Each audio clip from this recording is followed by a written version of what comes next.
didn't have a chance to do last week because word came out, I think, the morning after we went live on Thursday, and that was the passing of Kevin Sullivan, who passed away last week at the age of, let me make sure I get the exact number here. I think it was 76. Let me make sure I have that right before Wasn't he born in 1949? I think that's right. Yeah, 75. 75. He was 75. Yeah, so he passed away on Friday, so obviously we didn't have a chance to talk about him last week on the flagship, but yeah, let's do it right here. Kevin Sullivan, obviously his career in and out of the ring, his out of the ring almost as important as his in the ring, his impact on the business, memorable moments, and all that stuff for Kevin Sullivan. But what comes to mind for you when you first hear the name Kevin Sullivan? Man, I mean, a guy with an exceptionally long career, spanning from basically the early 70s through the 90s, right? And, like a lot of wrestlers, if you glance at his cage match page, I guess he kicked around doing indies and stuff in his later years. But, yeah, when you think of Kevin Sullivan, it's pretty funny because it's almost like the first half of his career, he was almost always a babyface.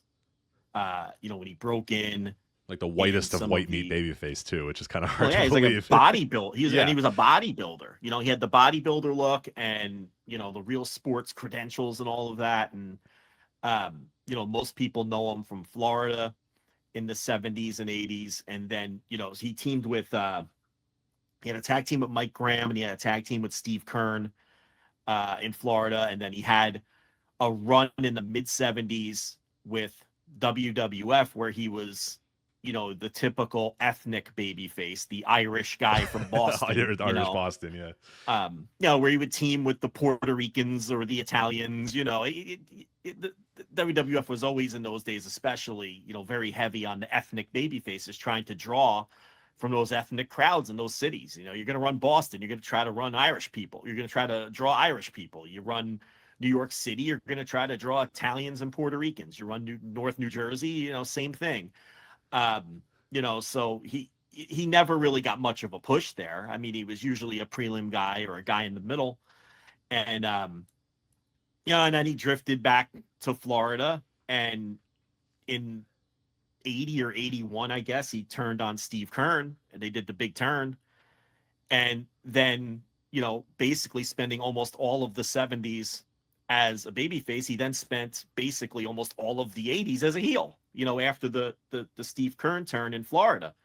And it wasn't long after that turn that he took on, the satanic gimmick and formed the Army of Darkness. And, he took on the Prince of Darkness moniker and completely changed his working style, from that of, like you said, sort of this white meat babyface or this ethnic Irish babyface working in the New England area, just the guy who was a bodybuilder and I think maybe even a power lifter. Right. And but had a legitimate background in sports. He had that sort of combination of, okay, this is a guy who's has a background in amateur wrestling and real sports, but now he's a bodybuilder and he's a Irish guy from Boston, and now he's this satanic cult leader that's stabbing people in the heart with the golden spike or whatever. It was a big departure.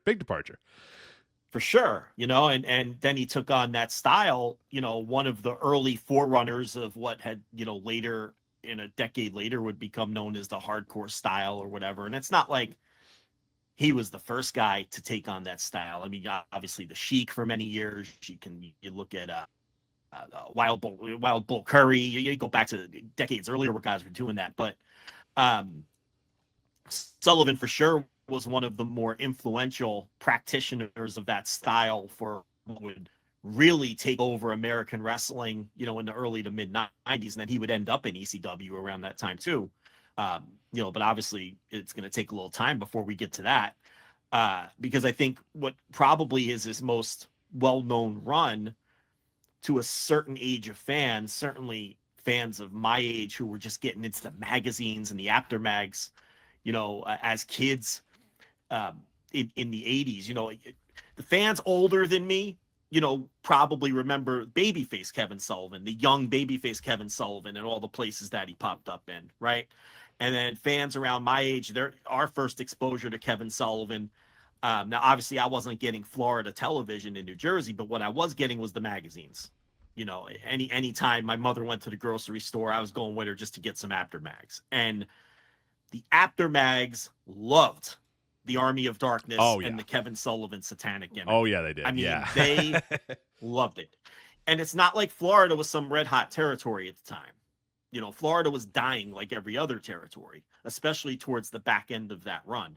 But what was more photogenic than Kevin Sullivan with the upside down crosses on his face and Nancy eyes rolled Sullivan to his head. Yeah, the eyes rolled back in his head or whatever. And Purple Haze, Mark Lewin with the eyes rolled back in his head. And he was an enormous man. I mean, you know, and then Nancy Sullivan as Fallen Angel. And you want to talk about a fucking dime before that term was a thing. Fuck, go take a look at some Nancy Sullivan from the 80s. You know, Kevin knew how to pull. Kevin had some Riz, Rich. I would say that Kevin Sullivan did have some Riz. He had some Riz. And now officially, folks, Riz is dead. So inform your that's right. Inform your, if you have young children, inform them that Joe Lanza just earnestly used Riz in a conversation, and that is it is now over. So they must now find another word. So. I non-ironically used Riz, but I mean, so it is over. But I mean, look at that poll. This was like a 5'6" man who was no longer a bodybuilder. You know, decent looking guy, but geez, Nancy Sullivan in those days. My God. So that's the one of the mags hottest loved women her. to ever. Look, this is not a horny podcast and never has been, but that's one of the hottest women to ever be in pro wrestling. I mean, you know, it during those days, if you like the blondes, you had Missy Hyatt. If you like the brunettes, you had Fallen Angel. You know, you had plenty of variety from that standpoint. And obviously, like you're saying, there's also, you know, she wasn't the clean cut. It wasn't like your Miss Elizabeth or whatever. She's there in like a bikini and she's got her, you know, black hair. You know, it's just, it was a very, you know, if you're into scantily clad. Yeah. She was not wearing much, kind of had a little bit of a biker chick look to her. So yeah, if that was your thing, you were. Well, they were Satanists. Yes. They were, you know, the Army of Darkness were Satanists, you know, and she'd wear tiny bikinis and they would do these photo shoots like on the beaches of Florida. You know, with Purple Haze and his fucking big purple gimmick with the eyes rolled back, and Kevin Sullivan with the crosses on his face, and Nancy Sullivan there in the tiny bikini, and then depending who else was in the group at a given time. I mean, later on it was Bob Roop as at the end of his career as what was it, Maha Singh or Maya Singh, whatever his gimmick was at that time, which was funny because if you watch tapes of that era of Florida, and this is the back end of because the Army of Darkness, Sullivan started doing that gimmick basically right after the turn, 81, 82.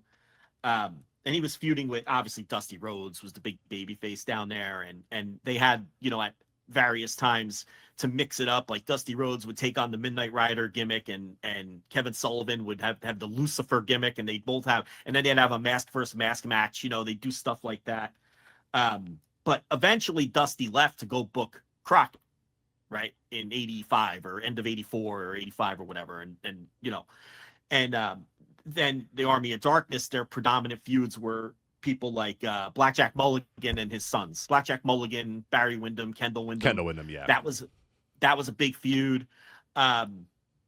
Kevin Sullivan feuded with a babyface one-man gang. One-man gang went babyface in Florida for a period there, and they would have these chain matches and these dog collar matches.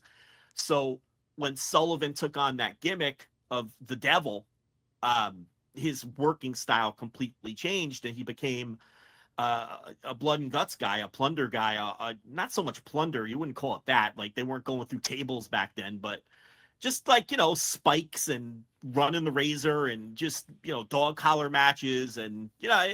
Not a whole lot of collar and elbow tie-ups and you know, takedowns and drop toe holds or whatever. It was punch kick, you know, brawl, punch kick. Yeah.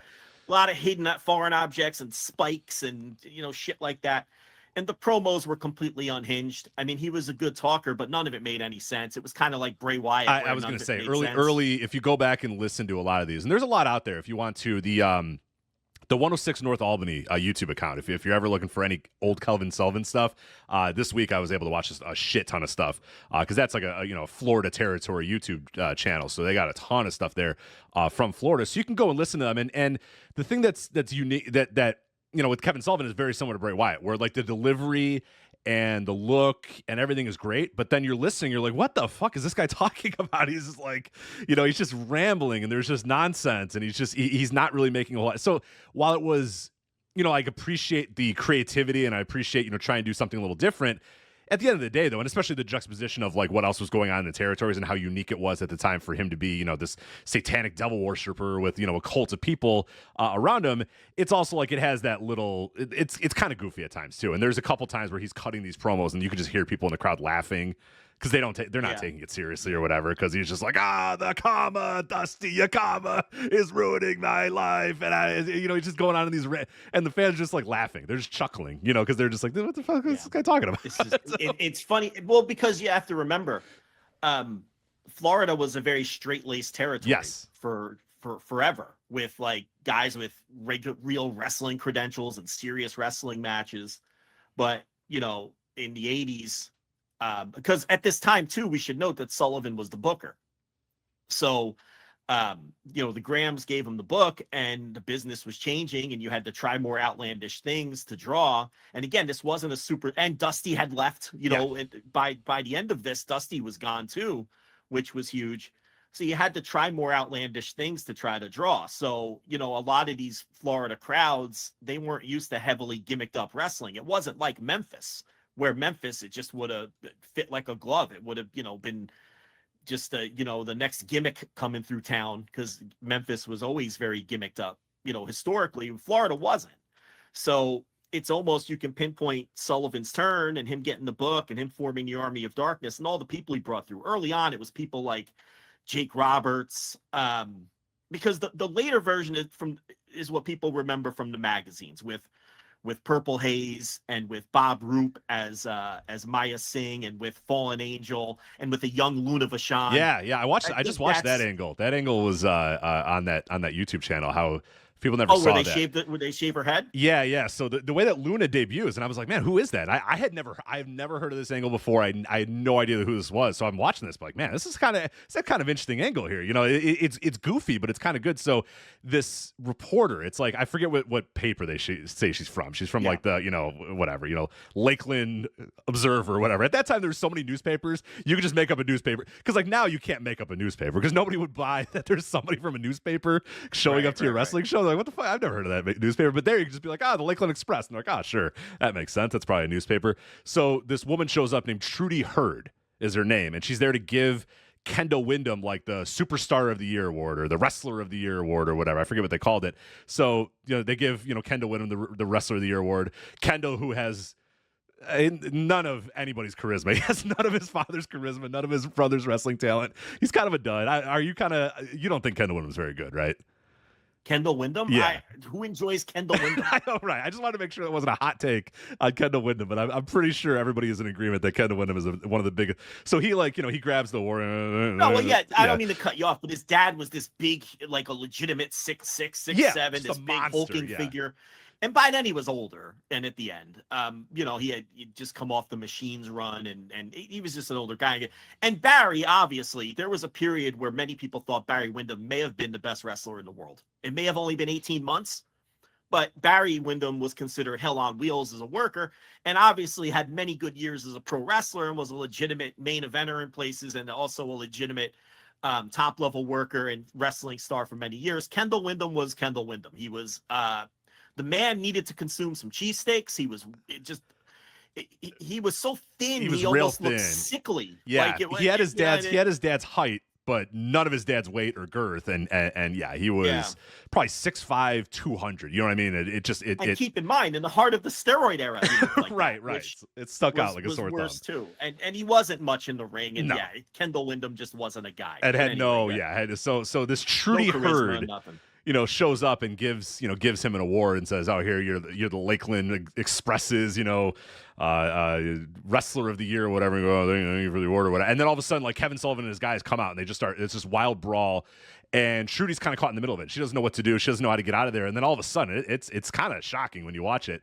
Is the brawl happens and Sullivan just yells at her and you're like, "What the fuck's going on?" And then all of a sudden, he slaps her out of nowhere, and you're like, holy fuck. And you know, Gordon Soley's going nuts and saying like, oh, that's deplorable. You know, it just, we talked about it like I'd like to talk to Tom, you know, that sort of angle that we did the whole deep dive on. Like, you can't, you know, I'm probably not gonna be able to do that angle anymore. But what ends up happening is then there's like this promo package that comes and plays, you know, the week later, whatever, and it's Sullivan in his lair or whatever with all the Army of Darkness. He's got, you know, Nancy or you know, she's the Dark Princess is, you know, running her hands through Sullivan's hair, and he's got, you know, Mark Lewin, like you said, and all those guys, and he's cutting this nonsensical promo or whatever, and he says, you know, Kendall, you say that I have this way that nobody believes in me, that I can't turn people to the darkness, that I can't make people follow me or whatever. Again, very Bray Wyatt, a lot of you know, Wyatt family stuff here, but essentially, you know, oh, that people don't follow me, people don't believe in me, I don't have any pull or whatever. Well, he says, what about Trudy? And then they cut, and there's the newspaper reporter sitting there in the room,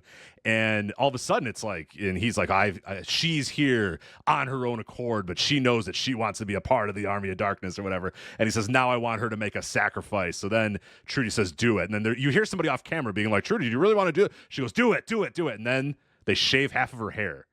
And that's the mohawk, the Luna Vachon mohawk right there. She kept that mohawk for the rest of her life. You probably had an epiphany. You were like, wait, that's Luna Vachon. Right. And then it made me, I was like, right, Luna's real name is Gertrude. Trudy, does it when she's got like, cause she had like normal like 80s hair, like big 1985 hair. She had a very conservative ladies haircut in the 80s. But then when she shaved it after that angle, I'm like, well, that's fucking Luna Vachon, clearly. Like, you could tell it's Luna Vachon very clearly once she shaved that hair. But that's where the, you know, what she would have for her entire life, that mohawk comes from this exact angle right here. And I gotta admit, as I'm watching it, I'm like, look, this is kind of dumb, but it's also, I get it. I get why this would be, you know, fascinating for somebody watching Florida Championship Wrestling or whatever to you know, get this very, very, very, you know, or Championship Wrestling for Florida, I should say, and get this very different, you know, thing that's just, it's unique. It was very unique, even if at times you're like, what the fuck is this guy talking about? Yeah, it was certainly a pivot for him and the territory. You know, and again, a lot of different people pass through, but that's kind of what everyone remembers from them, because they would do these photo shoots on the beach and everything, and that was always the group. And the thing was, Mark Lewin and Bob Roop, those guys were at the very end. Oh, they were old as hell, yeah. This was it for them. And Lewin, you know, Mark Lewin still looked great. He had a good body. He was huge, a big guy, you know, and he was put together. Bob Roop was at the end of the line, and Sullivan knew Bob Roop from when he worked with him in San Francisco. Yeah. Mm-hmm. So those guys had history. And I never knew this, but I heard Meltzer talking about this. They had a big money drawing feud in San Francisco. One of the last big money drawing feuds, according to Meltzer, that San Francisco had. So, obviously Sullivan liked Roop, and he gave him a spot, and, you know, he worked and it was funny as Maha Singh, but it's funny because if you watch those old Florida tapes of Maha Singh, Gordon Soley on commentary would just call him Bob Roop. Like, he refused to call him by the gimmick name.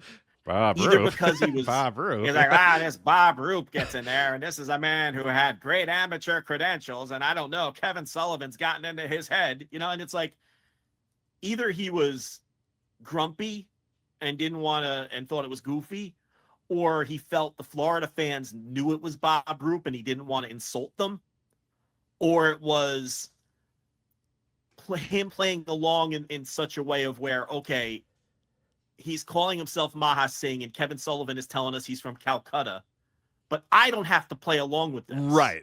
Even in kayfabe. You see what I'm saying? Yeah, absolutely. And that's what I think it is, because back in those days, the announcers, and this is a big thing that I hate about modern wrestling, and we talk about all the time with Michael Cole, who has to just, you know, be like, Roman Reigns is the most dominant champion ever. Whereas in the other era, they would just say, this guy's cheating. Like, this guy cheats every single time. He is not one of the most accomplished wrestlers. Like, the announcer's credibility and the credibility of that person that was doing your main commentary was so important, because that was what the audience was listening to. That was the narrator of the wrestling, was the announcer. So you had Lance Russell and Gordon Soley and all these guys that were the voice of reason in this wild, crazy world. You took this normal guy threw him into this wild and crazy world, and then this guy had to kind of narrate what was going on to you. So there had to be some credibility there where he could, just because Kevin Sullivan says this man is from the Orient and I don't know, Calcutta. Calcutta does not mean that India. like that Gordon Sully has to play along. Sometimes he'd say Calcutta and then he'd forget and say Bombay, and he'd get right, whatever. Because the promos were nonsensical. None of them. He would talk about drinking powder from horns and what was the other thing? The magic. The fuck was the thing he would always talk about? Not the magic pills. The magic something, and they had this god, this satanic god that they prayed to that I forget the name of as well. Maybe someone in the chat will remember. But yeah, Sully wouldn't participate. He would just, and nor should he. Nor should he. He would just call him Bob Roop. Like he'd be right. announced as Maha Singh, and he'd be gimmicked up, but he would just call him. And it's funny because towards the back end of that run, like when Roop joined the group, right? This era of it that we're talking about, 85, 86. They took the act to the Savoldi territory, which at the time was ICW, but later became IWCCW, the Savoldi territory in New England, okay? Because Sullivan was booking for Savoldi at the same time he was booking Florida. Because he was from the area and he had a relationship up there with the Savoldis. And if you watch the Florida tapes from around that time, there's clearly a talent exchange because you'll see guys like Jumpin' Joe Savoldi work in Florida. You'll see Phil Apollo who doing jobs in Florida, and he was a guy from ICW.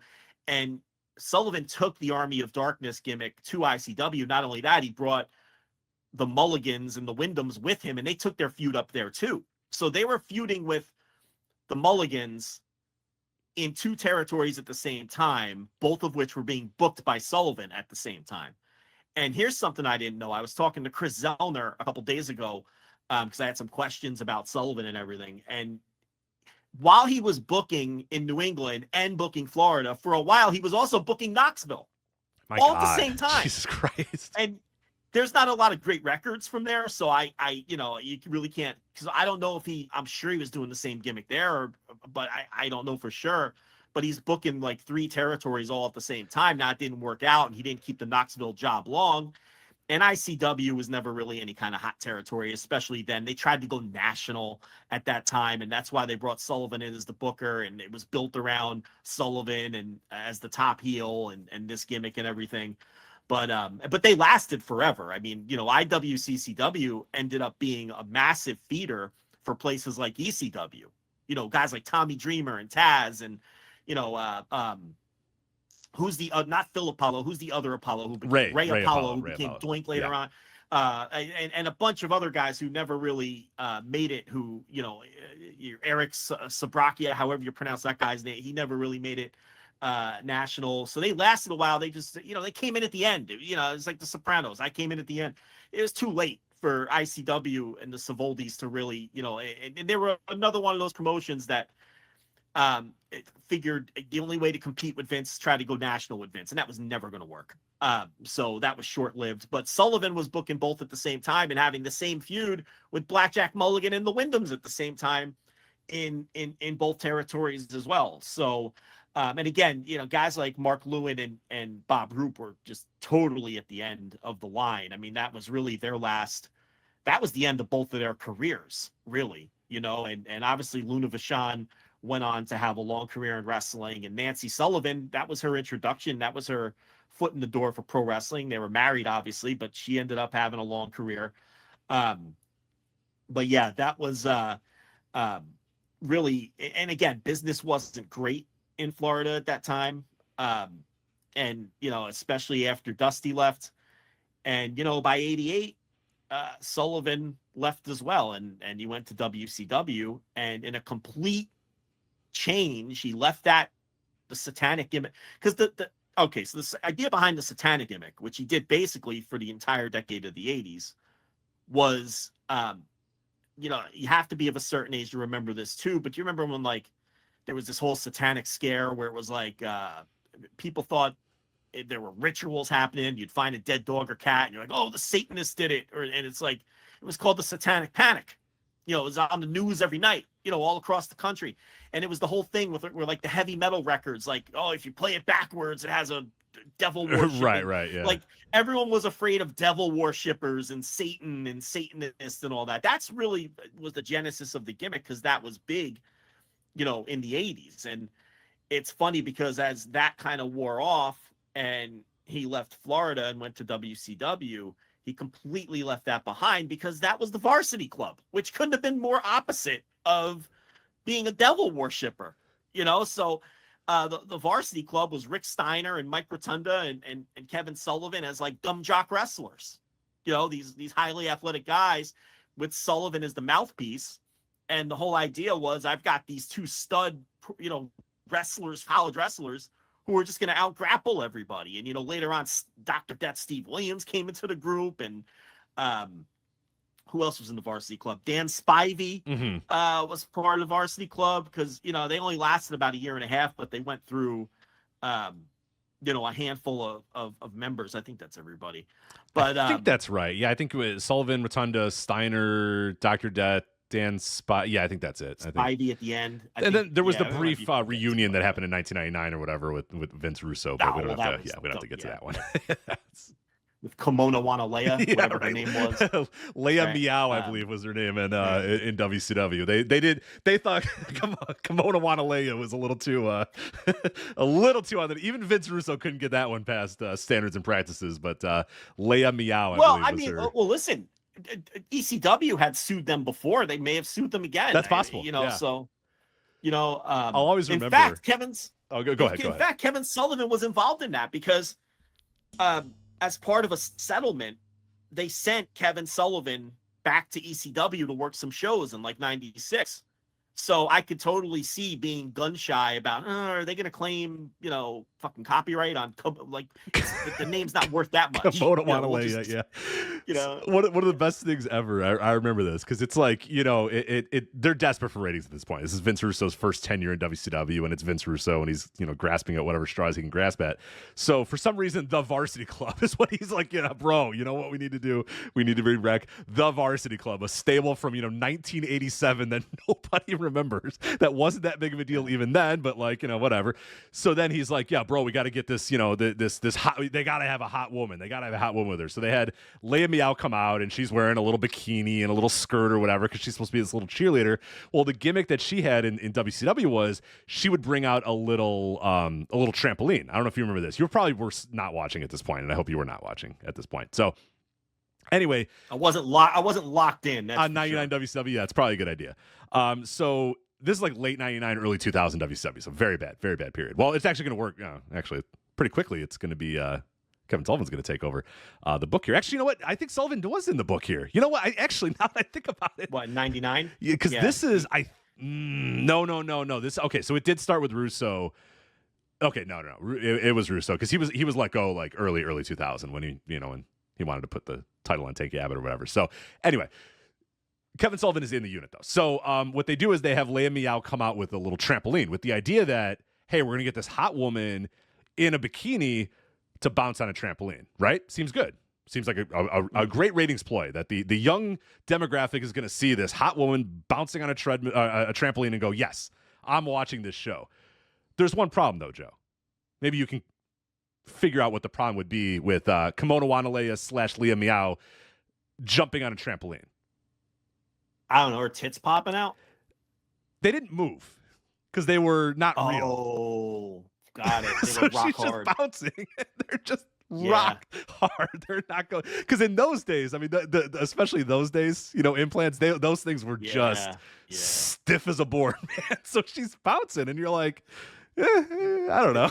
Who was the woman they brought in to be with General Rection and Major Guns. She had those rock hard fucking those things never did a shot thing. put titties. They were like shot puts. They were just hard as a fucking rock. Major Guns. I hate my life so much, where there's so many things I don't know about, and you said, hey, who was the large breasted, who was General Hugh G. Rection's dame, and you know that, and I knew it without even a second. Oh, that's Major Guns with 2 N. Yeah, I got that. But yeah, that also a problem with Major Guns. So. Like if like if I asked you to give me a little something on James K. Polk's presidency, you'd be like, "What? Who?" Yeah. But it's or run down what ended World War II. No clue. But if I ask you if it was General Rexion's valet, Yeah. instant recall. Yeah, what was the problem Instant with Leia recall. Meow as jumping on the trampoline, or tell me all about the history of the varsity club in WCW of December of 1999. Yeah, there you go. So that's not even the good varsity club. Give me the history bad varsity club. That's my brain is occupied by the horrific varsity club that was around for maybe a month, conservatively a month. So, but that, this speaks to Sullivan being around so long. It's like I talked about earlier, if you're in your 50s or 60s, you probably remember him as the babyface and, throughout all the territories in the 70s. And if you're a little younger than that, you remember, the devil version of Kevin Sullivan and the bloody brawls in Florida and the pictures in the magazines. And then if you're a little younger than that, you remember the varsity club. And, the early 90s WCW, after Varsity Club broke up, okay, he kind of sort of went back to that gimmick because he was managing like Cactus Jack and who else? Maybe One Man Gang. I forget who else. And they were kind of a heel stable of wild brawlers for a while there. This was also the era where he was part of the WCW booking committee, because when he came in '88, that's right when they fired Dusty, right? And then, they went through all the, they tried, they tried, we always talk about him. They got to book the Iron Sheik because you understand. George Scott. They tried George Scott, and then they settled in with the committee, which at various times was, so Kevin Sullivan was booking a lot of this stuff and booking a lot of that really good stuff because people remember 89 and 90 WCW very fondly. So that was Kevin Sullivan, Jim Cornette, Ric Flair, Eddie Gilbert. I'm sure I'm forgetting a bunch of people who were on that. And that is where the genesis of the heat between Eddie Gilbert and Kevin Sullivan began, from the WCW booking committee. And, Gilbert, you could totally understand why those two guys wouldn't get along, right? Because while they were so similar in a lot of ways, in that they were undersized guys trying to make it at the worst time in the business to be an undersized guy. Okay, let's be honest. And they both had to find their way. Sullivan did it by becoming a hardcore gimmick wrestler, and Gilbert did it by being just a fantastic talker and the ultimate hustler and a good worker. And both of them just were considered to be guys that had great minds for the business, that classic phrase, and guys that had a million booking opportunities and who people respected for their brains. But so while they had all of those similarities, they were so different in that Kevin Sullivan was this soft-spoken guy who got along with everybody and who was friendly and everybody loved.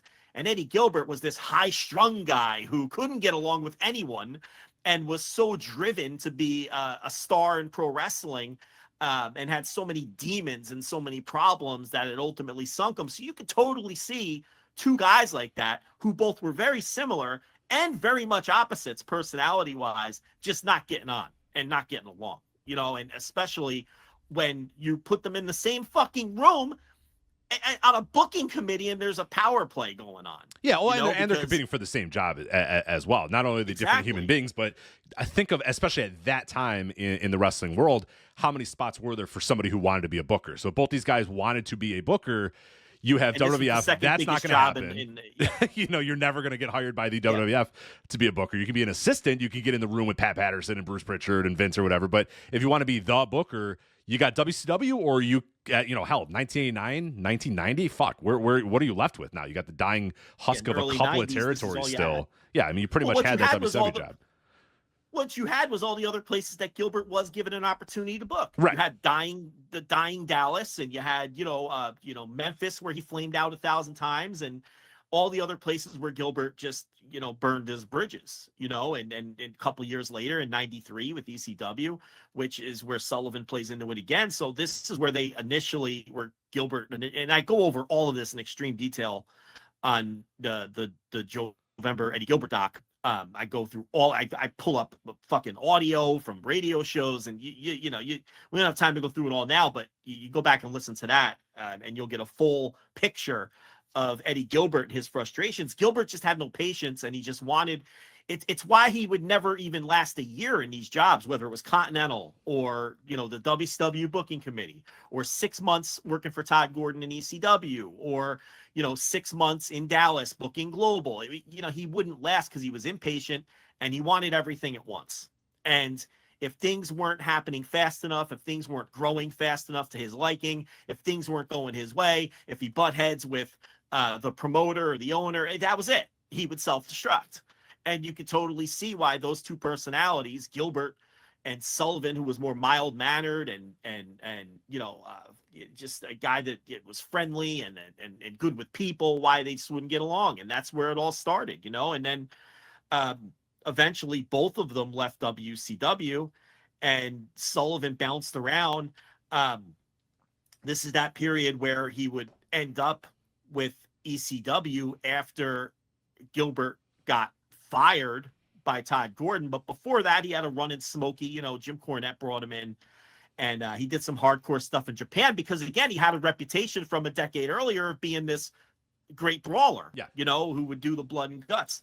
So, you know, he worked like FMW and Wing and places like that. And then, you know, in 93, and this is right where we are in November, because we're about to do Ultra Clash, you know, and you know, I just did the Gilbert stuff and everything. You know, that's when Todd Gordon finally had enough of Eddie Gilbert and his erratic behavior, and he fired him.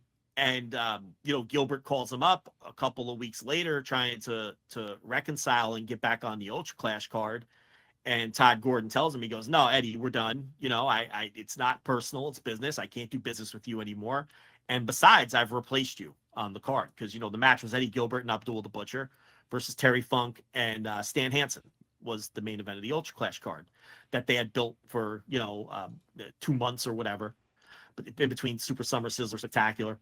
You know, Gilbert couldn't charm his way back in. You know, Gordon had had enough, and Gilbert said, "Oh, who'd you replace me with?" And Todd Gordon, who went back many years with Kevin Sullivan and was friends with Kevin Sullivan, but couldn't book him when Gilbert was there because Gilbert hated him. Okay. And he had to break the news to Gilbert, and he said, I brought in Kevin Sullivan. And then, you know, the way Gordon tells it is there's just silence on the other end of the line. And you just know that Gilbert is seething. Yeah. Because not only that guy, of all the guys, it's that guy. Right. Yeah. Fucked up the job and couldn't get back in because now they're bringing in like his arch nemesis, a man he couldn't stand, was replacing him.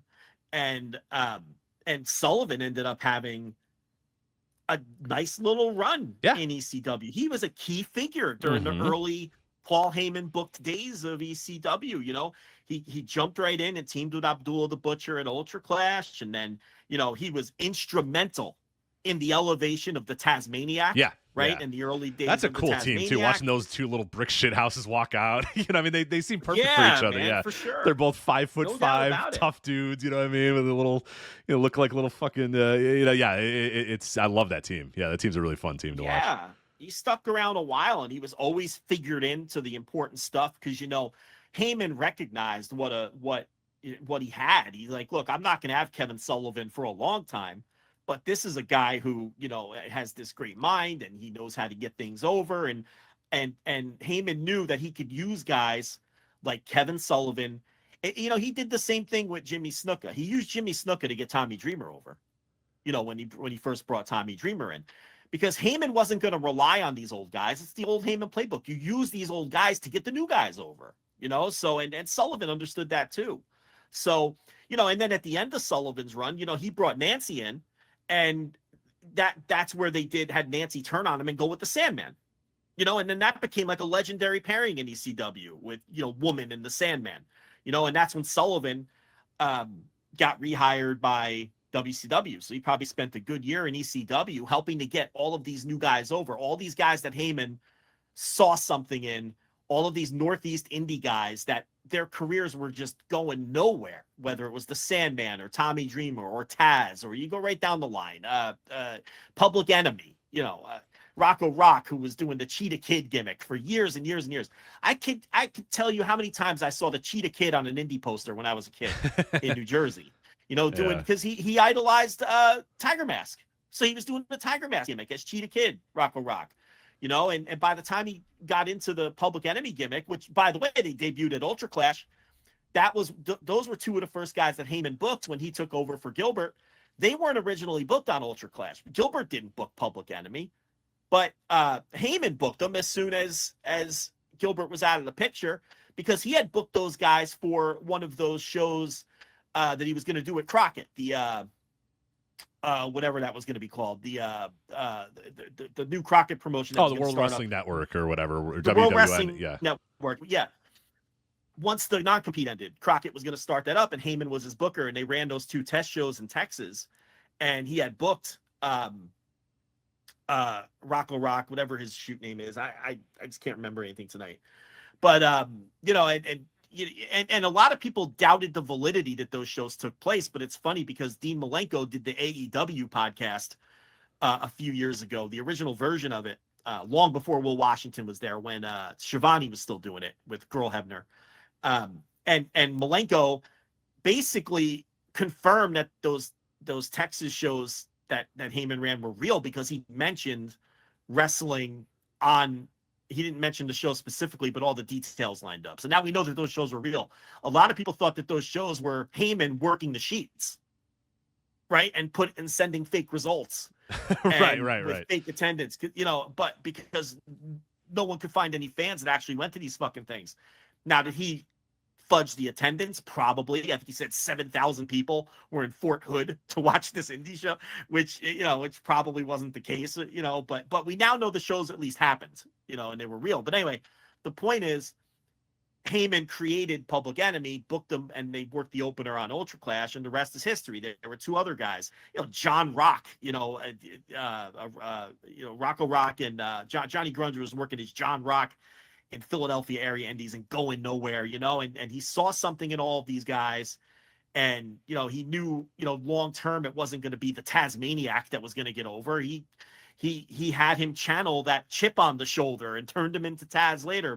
And Tommy Dreamer, he knew that guy could be a sympathetic babyface, and he used people like Kevin Sullivan and Jimmy Snuka and, you know, these veterans, that Road Warrior Hawk, you know, to help get, well, Hawk he actually wanted to keep around and push, but you get the idea. He used these guys to help get these guys over, who now we all are synonymous with ECW, you know, all of these names. So anyway, the point is, Sullivan was a really key figure from 93 and 94 in ECW before he went back to WCW in 94 and formed, and now this is the Hogan era, and this is, you know, the Dungeon of Doom, which again, now we're hitting your generation of fans. Now this is where you start to remember Kevin Sullivan and the Taskmaster and the Dungeon of Doom Kevin Sullivan, which sucked, by the way. All this stuff is horrible, by the way, for the record. It's horrendous. Yeah, it's awful. Yeah.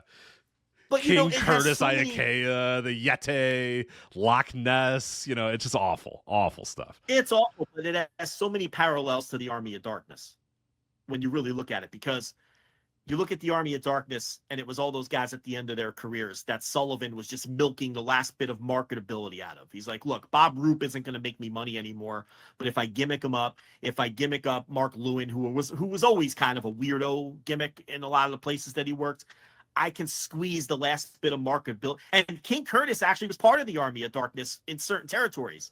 In ICW, King Curtis was part of it. When Sullivan brought the act to Hawaii, King Curtis was part of it. So, you know, when he briefly went out to when it was called Polynesian Pro, the Army of Darkness was out there with King Curtis. So he liked King Curtis because he brought him into the Dungeon of Doom as the Master. Was he the Master?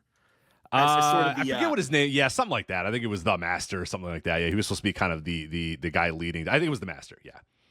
Yeah, he was the guy that Sullivan was answering to. The guy that's why he was the Taskmaster and the Master was the Master. He did the Master's bidding. Yeah, in the early days of the Dungeon of Doom, and when you look at it, it was set up just like the Army of Darkness, because the Army of Darkness, and I can't. I'm blanking on this, and I'm going to remember when my head hits the pillow later. I'm going to be mad.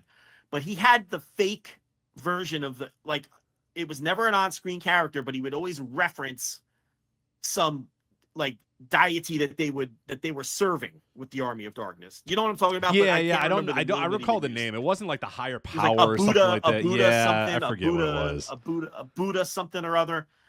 So when they did the Dungeon of Doom, which was basically a cartoon version of the Army of Darkness. Yes, yeah. Because he put King Curtis in that role, and we actually had an actual person playing the role of what that on-screen character was for the Army of Darkness. And if you look at the early Dungeon of Doom, it's very similar in that it was a bunch of guys at the end of the line, like Kamala and the Butcher, Brutus Beefcake, and all these guys who didn't really do much of anything after the Dungeon of Doom thing, just like Mark Lewin and Bob Roop were at the end of the line, so he would find these guys. Yeah, Loch Ness was giant haystacks. I mean, Jesus Christ, I think the guy wouldn't even live that much longer. You know what I mean? Like, I think he was, I think he died a couple years after that. I mean, obviously, given how gigantic he was or whatever, even, I think he was ill too. He had some kind of sickness too. Because he was Loch Ness feuded with he was giant haystacks in the UK, and he feuded with wasn't he a contemporary of Big Daddy? Didn't he have I think so. Yeah. I believe so. Didn't he have a sort of a feud with he was Big Daddy's nemesis? I think so. Or he teamed with him. Maybe he teamed with them, or he had a feud. I forget. My history of UK wrestling is not as strong as it is for Ethan Tyler to jump in. Yeah. But yeah, and he was at the end of the line, and then I think he got sick. But you get the idea. It was like the cartoon version of the Army of Darkness, same deal. And now it was perfect for Hogan too, because Hogan, perfect. Hogan was still caught in, this is 1995 WCW, and this is 1995 Hulk Hogan, and he had not updated with the times. And you have this, like you said, essentially a throwback to this 1982 stable. And then Hulk Hogan says, "Well, give me a bunch of giants, and I'll beat all the giants." So the faces of fear, this whole thing, and the Dungeon of Doom or whatever was just essentially just keep giving Hulk Hogan monsters for a month after month after month after month after month after month. So then he'd beat Avalanche, and then Avalanche would go pecking, and then he would defeat the Butcher, and then the Butcher would go, and then he'd defeat Kamala again, and then he'd beat the Barbarian, then he'd beat Loch Ness, then one man, and he would just kind of go in the Shark. He came back, the Avalanche came back as the Shark or whatever. And so it was just like he kept going through these old, but it was such an outdated gimmick. And God, I mean, especially what's interesting too is the Dungeon of Doom does last until like early 96. Like some people kind of think that, okay, by 1995, WCW realizes, holy shit, what are we doing here? We got to change things up. We got to get a little more edgy. And, they start Nitro. And once Nitro starts, then it's like a real program with real, with real things, and everything's natural and normal and organic or whatever. You still have a lot of these old holdovers of like the Dungeon of Doom or whatever. So you have this, like, in some ways, a very realistic show, a very real sounding show. And then you go to the back, and then there's like this room that's like filled with green lighting and mist. And you got Kevin Sullivan being like, Hulk Hogan. You know what I mean? You're like, what is going on? Like, what the fuck is this show? He's like, the world can't exist with you and I on the same planet. It's like, I think he was announced. I remember Michael Buffer at one point having to say, this man he's currently seeking asylum from the Conch Republic. And I'm like, what the fuck is he talking about? But that's what Kevin Sullivan said, that he was, he wasn't from a hometown. He was seeking asylum from or in the Conch Republic or whatever. You're like, what are you talking about? But it was always gibberish. It was never like, those are just words. Like, those are just a bunch of words that you threw out there. But then it stuck out like a sore thumb. And believe it or not, it lasted until like 97, the Dungeon of Doom. But by the time that quickly, like, Hogan's going to pivot into the NWO, and obviously then the Dungeon of Doom is pretty much done at that point. Yeah, but Sullivan, again, on again, off again booker of WCW this whole time. Now, a lot of times it was kind of toothless, right? Because he's the booker in name, but you have guys like Hogan and the Outsiders and all these guys who had some level or total creative control. So it's like, what kind of booking power did he have? And then you also have guys that even to this day take credit for all the good stuff and then don't take any blame for the bad stuff too, that are out there telling everybody they're experts about wrestling. So it was always hard to tell, since all the good stuff was Eric's ideas, and then the stuff that didn't work was the creative control or this other guy. But he didn't get much love. Sullivan's fault, or right. Yeah, but he was always part of the office and everything. And then, of course, people remember the Booker Man deal with Brian Pillman. That's obviously very memorable, where I respect you, Booker Man. And that was Kevin Sullivan really got into the work shoot stuff. You could see in his booking career where he really tries his best to evolve with the times and what he thought would get over, and because even, the Pillman thing, and then which Bischoff had a big hand in that too. And Pillman worked the shit out of Bischoff to get out of that contract. And then the Benoit thing where, he quote unquote booked his own divorce when, he ordered Chris Benoit and Nancy Sullivan and Nancy to go hang out together, go out to dinner, go make sure you're seen at the bar, make sure you guys are always holding hands. And then they ended up, she ended up leaving him and marrying Chris Benoit, whatever happened there. And then, so it's, he got into a lot of the work shoot stuff too, and unfortunately, the whatever happened their part that we're all familiar with, there's a lot of shitty fans over the years who just threw these wild accusations at Kevin Sullivan, like he's the one, he secretly killed both of them and all this other assorted nonsense. It's fucking ridiculous. That this guy had to deal with, which was just, a bunch of fucking garbage, and it's like, by all accounts, he was just a really nice guy, and who no one other than Eddie Gilbert had any massive heat with or anything. And even for his part, he didn't really seem bitter about Nancy leaving him for Benoit. His claim was they were on the verge of getting divorced anyway, and who knows if that's just saving face or whatever. Yeah, I don't know either. Is, I know there's also some, and I'm not sure if this is actually, I know it's just stuff that I've seen, and maybe it's just rumored or bandied about, and maybe someone can confirm it or not, that there may have been some domestic abuse stuff from Sullivan towards Nancy, but I try to nail that down exactly this week, and I couldn't find out that. There about Sullivan, though, who knows? That's what I mean. That's what I mean. It was really Benoit fans just right. It was hard to figure out what was fantasy and what was real or whatever. So if somebody has anything that is substantial about that, I just thought I'd point that out because I know that is a thing bandied about, but I couldn't find out if that was nobody that I didn't see any sources that I completely trusted that reported that. So that made it a little hard to say definitively. Yeah.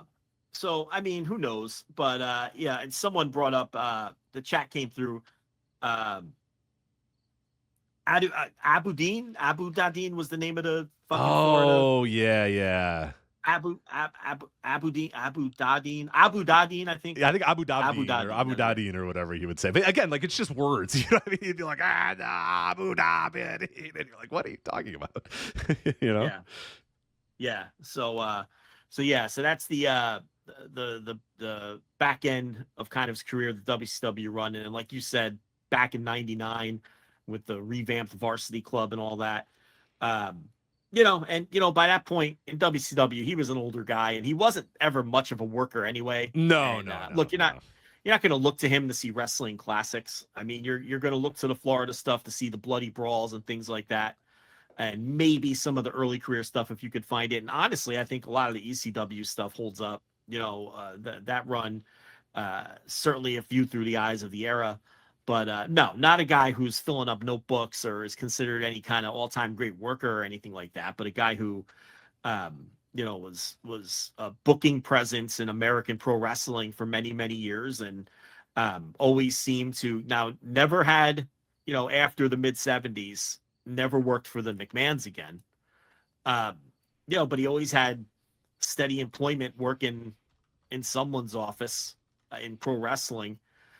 He popped up in Tri-State in the early 90s, the precursor to ECW, which he was a perfect guy for Tri-State, which is, when the reason Tri-State didn't last is because they booked all those huge names on all of their shows, which were, a tape trader. Those shows were tape traders' dreams. I mean, people would travel from other states to come to those shows because they were just such loaded shows. But it was just an unsustainable business model, so it was just a guy booking these loaded shows until he ran out of money. I just pulled one up. So, one show he wrestled, Kevin Sullivan wrestled Terry Funk. And, you look at the rest of the show, Abdul the Butcher versus the Sheik in a steel cage in the main event. Eddie Gilbert and Medusa, who I think may have been married at their brief marriage at that time, against Cactus Jack and Luna Vachon. Owen Hart versus Takayuki Iizuka. So it's like, it's like the kind of shit you're booking. You can see how these were just shows that were just totally geared towards the super hardcore fan. And what he would do is underneath, he would put the local guys. You'd get JT Smith versus DC Drake, Tony Stetson versus Sandman, and the local Philly guys. But then the top of these cards of these tri-state shows were just loaded with,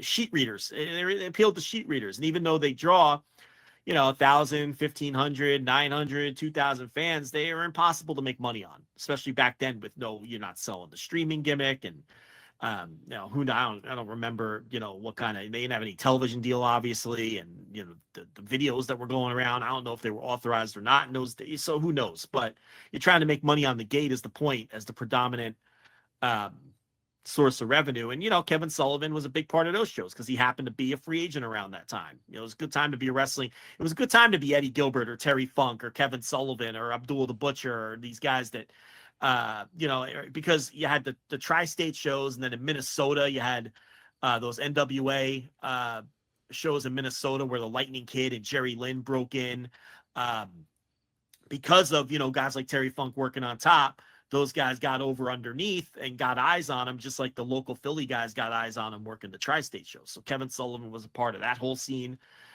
for a little while there before he went down to work for Cornette in Smoky Mountain. But yeah, about a 3-decade career. I mean, he worked through the 70s through the 90s. And a lot of office positions, and a sneaky integral figure in that era of pro wrestling was Kevin Sullivan. Absolutely. Yeah. And one of his last, runs as a booker that a lot of people remember in WCW was, I mentioned a little bit earlier when, Vince Russo was hired in, October of 1999 to book WCW and be the savior of WCW. Quickly, everybody finds out, oh, okay, never mind. This guy is not actually, him and Ed Ferrara are not actually the geniuses that were the masterminds behind the WWF and their resurgence or whatever. But, by January, I think he is then fired when he wants to make Tank Abbott the champion. But more than that, I think WCW realized, okay, this guy's kind of an idiot and doesn't know what he's doing. So they offered up, hey, why don't we be in a committee? You can be a part of a committee. And he says, my contract says that I have sole booking ability, so I'm out of here. And they put Kevin Sullivan in his place because Sullivan was there, and they just said, all right, Kevin, you're up. You know how to book. Go ahead, go for it. And one of the big things that comes up is that is when they're doing the title tournament. And Kevin Sullivan realizing that, because of the divorce stuff and because of his reputation, that maybe a lot of the young guys, particularly Chris Benoit, who they were pushing at that time, wouldn't be, all in on Kevin Sullivan being the new booker and, thinking, oh, God, we're going to go right back to, because Kevin Sullivan was, like you said, he got along with a lot of people and he was a people pleaser to the giant egos in the room. So they thought, oh, God, Sullivan's up again. Okay, it's going to be Hogan and Nat. All the, these guys are going to come back. Where Russo came in and kind of said, hey, we're going to go young. We're going to go, we're not going to push the old guys quite as much. They all had the fear that, oh, Kevin Sullivan's going to come back in and push all the young guys. And then famously, he has Chris Benoit win that title tournament. And then Benoit wins the title, goes to the back, hands him the title, and then him, Dean Malenko, Perry Saturn, Eddie Guerrero quit the company and bounce, and they leave to go to the WWF as, the Radicals, which, WWE, documentaries will tell you, like, what a monumental moment this was, and it completely changed the guard of the Monday Night War or whatever. It was pretty much dead already at that point. But what really happens at that point is WCW loses all of its good workers. Like, there's nobody left. So by early 2000, it's like you're really down to, like, you're, Rey Mysterio, who's not even trying anymore, and you're Billy Kidman, who's barely trying anymore. I mean, it's dire. Without those four guys, you lost a lot of your workhorses on the roster. So that was more what happened. But, I think Sullivan's also famous for that too, where those guys, for a multitude of reasons, just go, all right, if this guy's booking again, we're out of here. And those guys all quit. And yeah, he doesn't, it's a couple months or whatever that Sullivan's the booker, and then they bring Russo back and then team him with Eric Bischoff, and believe it or not, that doesn't go well, and then WCW's dead at that point. And that's pretty much the end of his booking run in WCW. But that another famous moment there is, Sullivan taking over the book and those guys saying, all right, we're out of here. We don't want to be involved in this anymore.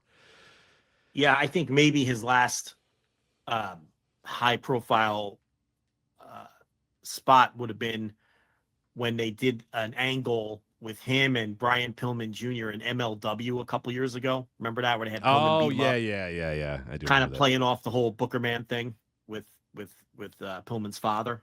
And that's the last time I saw Kevin Sullivan involved in anything high profile in wrestling. That was probably maybe pre-pandemic, like right before the pandemic. I think maybe, it was, 2019. I think it was 2019 era. I don't think he was wrestling matches or anything at that time, but they did do the angle with Pillman, and at that point that was it. And then obviously he's been sick for the last year or so. So Yeah, that's Kevin Sullivan. Yeah, I was glad that they were able to get him for the Who Killed WCW. He's not in a lot of it, and you could tell Yeah. that he's in pretty bad health in that. But I'm glad that they got him because he was able to kind of give his thoughts, which was kind of just like all these guys were idiots. It was nobody's fault. They were all fucking dumb. You know what I mean? Bischoff's dumb, and this guy's dumb, and that guy's dumb, or whatever. And I think with Kevin Sullivan, honestly, to a whole generation of wrestling fans, they probably know him more. Well, actually, I don't know for a whole. There is a generation. There's this people that are maybe a little younger than me, but not like 20 years old now, would probably know Kevin Sullivan mostly as like a shoot interview guy. He was always on shoot interviews. Oh yeah, Constantly. He would, anytime they had like a rebook this thing, it was Kevin Sullivan, rebook the invasion angle, rebook this, rebook, they'd bring Kevin Sullivan. Or, even to like the days of I think Hannibal's still doing that. Is Hannibal TV still doing shoot interviews? I have no idea. I think so, yeah. I think so, but Sullivan was always a constant in those. And I'll be honest, man, if Kevin Sullivan was talking, I'm watching. He had the mind for the business was incredible because he could talk you through something, and it was, some guys are just ranting and raving, and you just tell they're just lying like. He was very, very calm when he talked about it. He would say, "All right, so here's the story." Just slowly take you through what the story was, not yell, not swear a lot, just kind of, to some people it might have been boring, but to me, I was fascinated because I was like, I know this guy's probably lying about some of this stuff, but I feel like he's not lying as much as some other guys might, because he seemed very methodical about what he was saying and very careful about how he said it. So I don't know. Yeah. But he to me, I'll remember him in a lot of ways as like the shoot interview, because he was on everybody that was doing shoot interviews, whether it was Sean Oliver, RF Video, or Hannibal or whatever. There's Kevin Sullivan doing whatever, talking about whatever, speaking on whatever, because he had so much, he knew so many people in the business. It was part of booking WCW during its heyday, so he had obviously so many stories that he could have given. So I do remember those too.